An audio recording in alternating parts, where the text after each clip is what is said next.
Did you know that the reason you are stuck is because you are waiting for a moment that does not exist? We as Christian women, one sec, we tend to think that if our kingdom work is from God, then all we have to do is be patient and wait and be ready.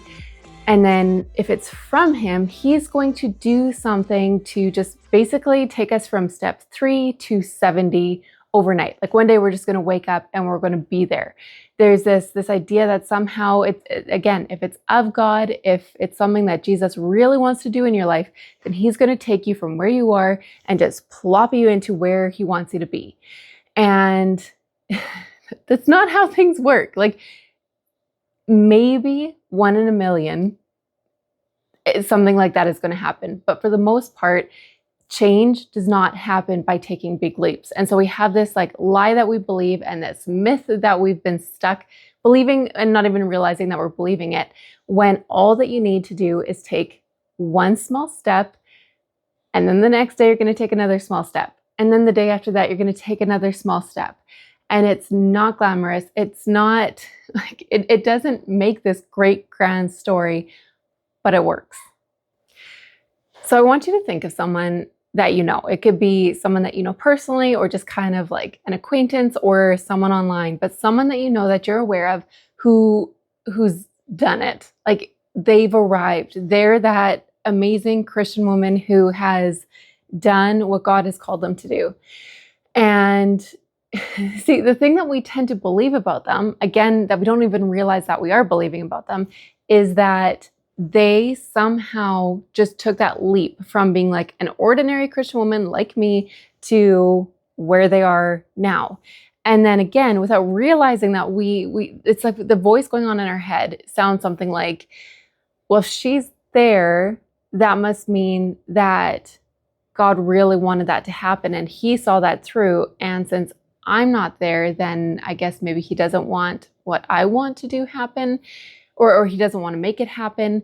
And so we've got this like dialogue going on behind the scenes. So you could be listening to someone that you're super encouraged by and that you love what they're doing, and they inspire you and you want to do not necessarily what they're doing, but you're like, oh man, if they could do it, I want to do it too.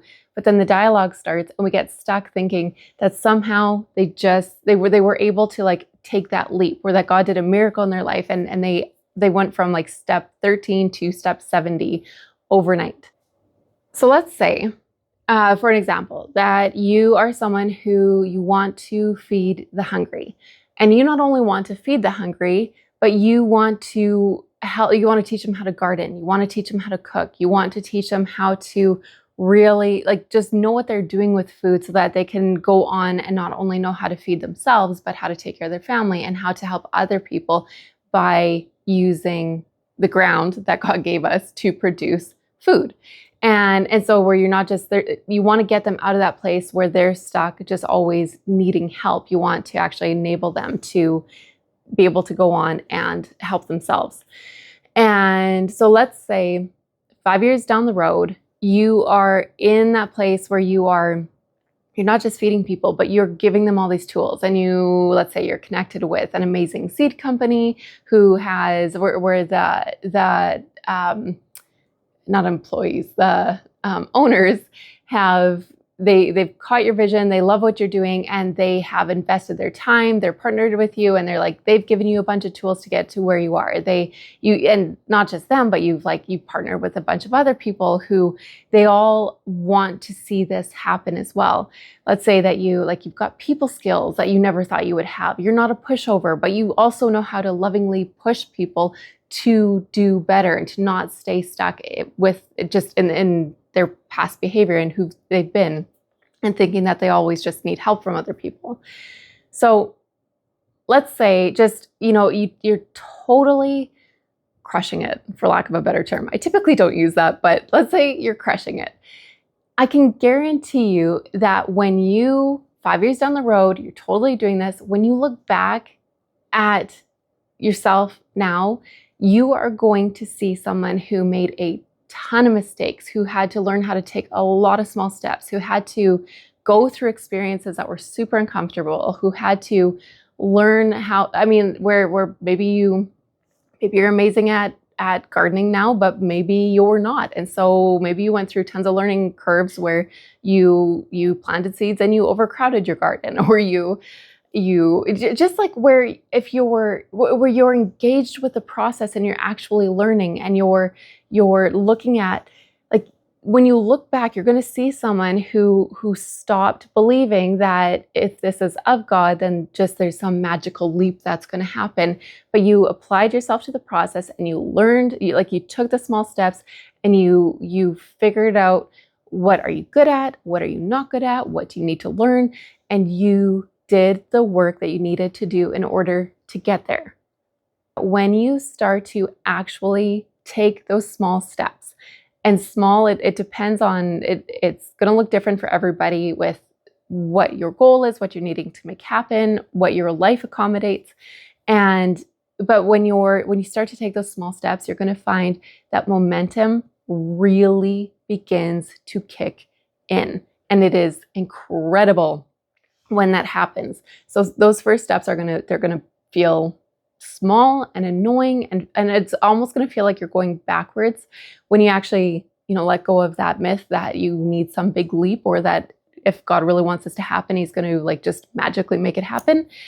If once you engage with the small things, it's going to be slow and small, but all of a sudden you get this momentum growth, which is fantastic. So just keep sticking with those small things and trust the process that momentum is going to come. The other thing that I want to point out is that no matter how big your kingdom work grows, you are always going to be taking small steps. So like right now, the steps that I take are small. I'm just doing the next thing that I need to do.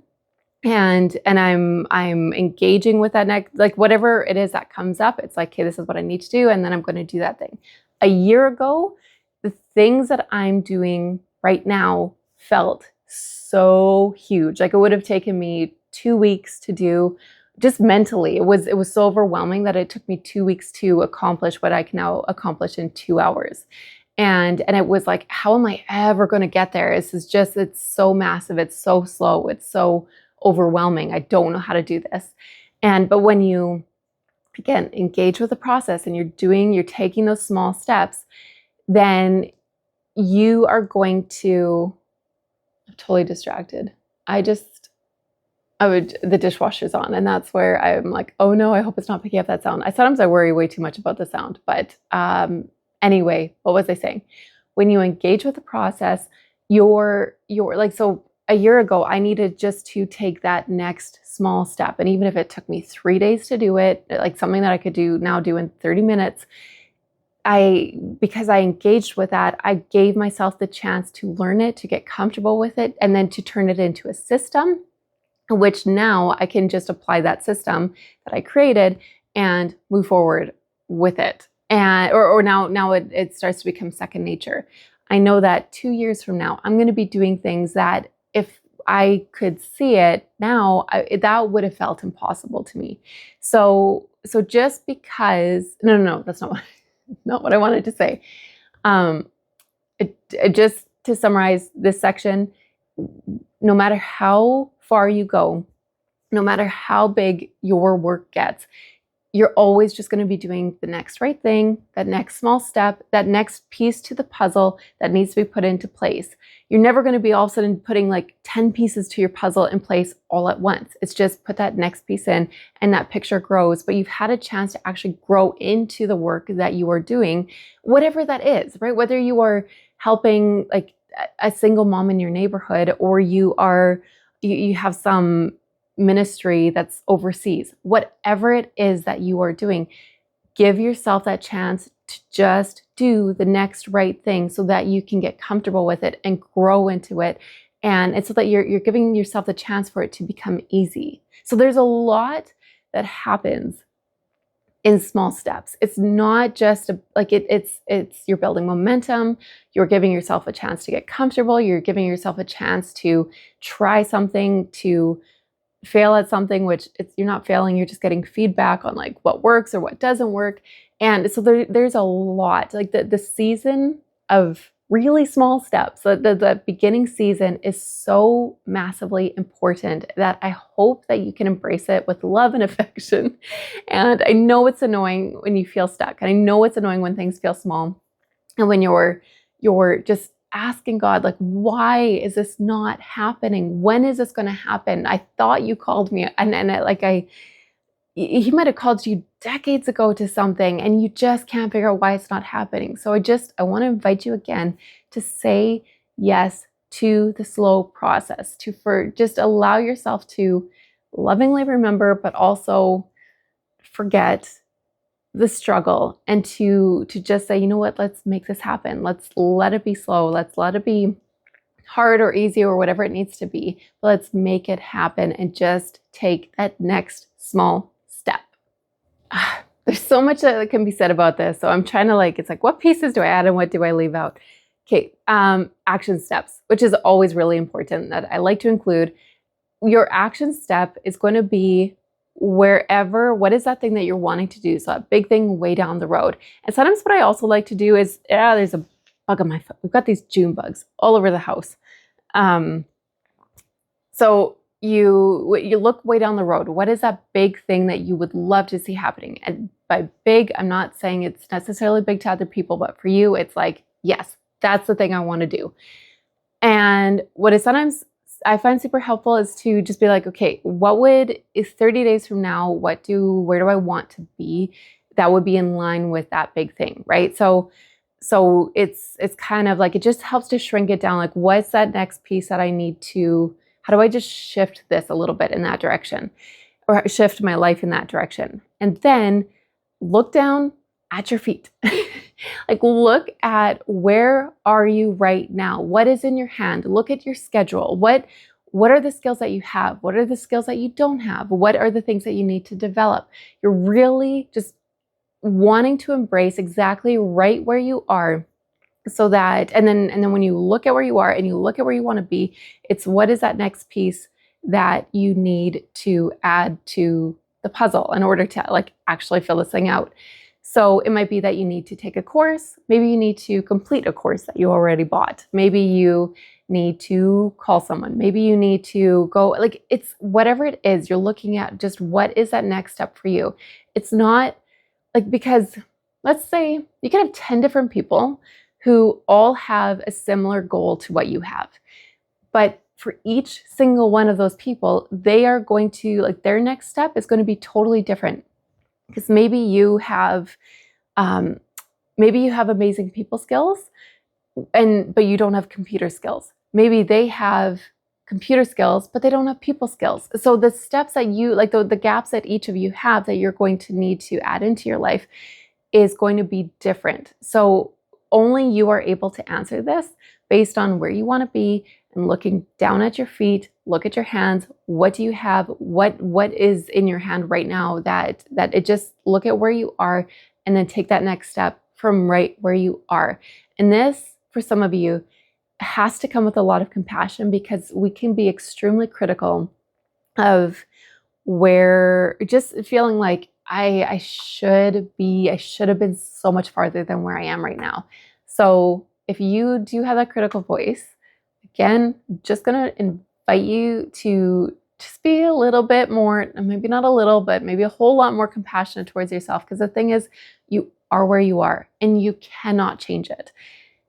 I've totally had this negative voice where I'm like, even when I become aware of that next step, that next step comes along with this feeling of, I should have had that done 2 years ago or 5 years ago. And it's really easy to get lost in that. And then I just run back to the busyness because of that negative voice that I'm like, I can't go back 2 years ago and change anything. All I can do is start where I'm at and then do something about where I'm at, or from where I'm at, so that I can change where I'm going to be 2 years from now.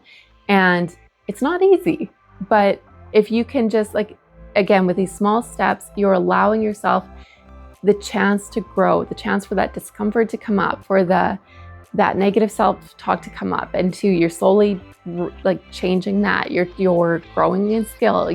There's again, lots that is happening in those small steps.